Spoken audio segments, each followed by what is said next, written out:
What are some obstacles you have encountered as a parent? Jim Downey, Washington, D.C. Obstacles that parents encounter. Oh my goodness, let's see. They start at the day of diagnosis because you have health providers that want to tell you that your child will never be this or can't do that, and that the best thing for you and your family is for your child to go into an institution, or we have places for children like that, or you hear all of these things. You hear all these stories. Today you hear all of these stories. The same thing that Zona was told when Ed was diagnosed with polio. She was told put him in an institution. She was told that he will never be able to do anything. It's best just to put him away and forget. And she wouldn't accept that. It was not good enough for her. It wasn't good enough for Ed. And the fact is that you face obstacles all along the way. You have obstacles accessing services. You have obstacles in your personal relationships. You have obstacles in your family relationships. You have obstacles in your professional relationships. It changes your life and everything in it at the moment of diagnosis. If you require public assistance, if some manner of public assistance, if you require Medicaid services, or if you require any form of public assistance and you're a parent of a child with disabilities and your child requires this public assistance, it is demeaning, it's demoralizing, it is it's no way to treat people. Ed used to say, and I've heard Ed say this before, about ordinary people and extraordinary circumstances. You hear a lot of people say that. The thing that Ed taught me about all this stuff and things too is that people with disabilities are people too, and they deserve the same rights as everybody else and the same opportunities as everybody else, and they shouldn't be denied that opportunity. Circumstances that put you into a position to where you have a child with significant disabilities or you yourself have a disability, and that's circumstance. All we're asking, all that we ever want is assistance in achieving equal opportunity. We want to have the same opportunities as everybody else.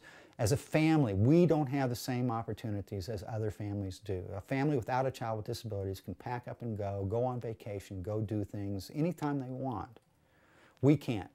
We have to plan for medical provider. If we're taking our son with us, we have to bring all the medical supplies. We have to bring oxygen. We have to bring wheelchairs. We have to bring diapers. We have to bring all this. He's 15 years old, and all these things are stuff that we have to plan ahead for. Diapers now give you an idea of some of the obstacles, some of the expense with disability, some of the expense in the medical model. If you have somebody or an individual with a significant medical need, the expense is just outrageous. It's just outrageous.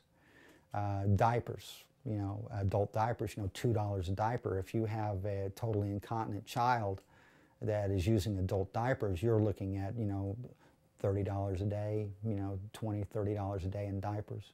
My son is 100% dependent upon nutritional formulas.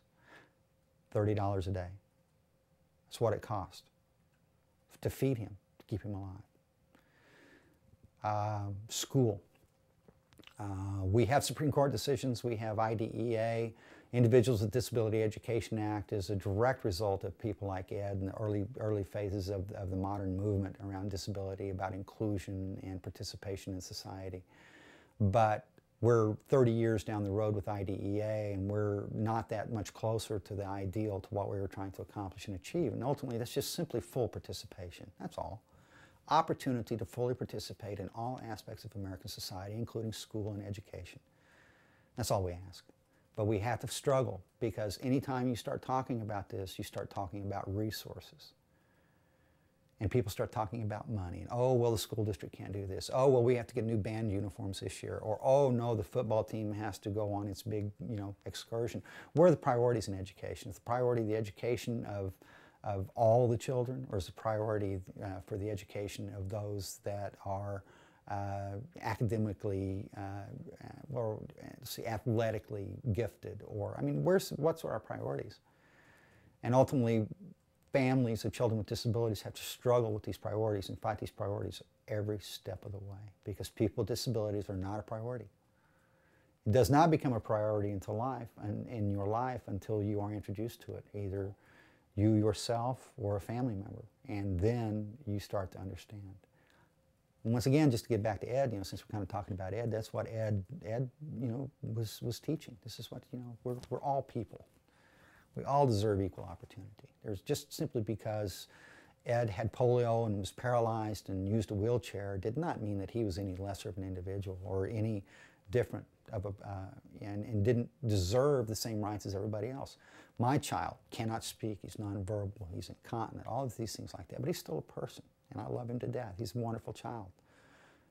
But simply because he has a significant disability doesn't mean that he is any lesser of a person or that he deserves any less.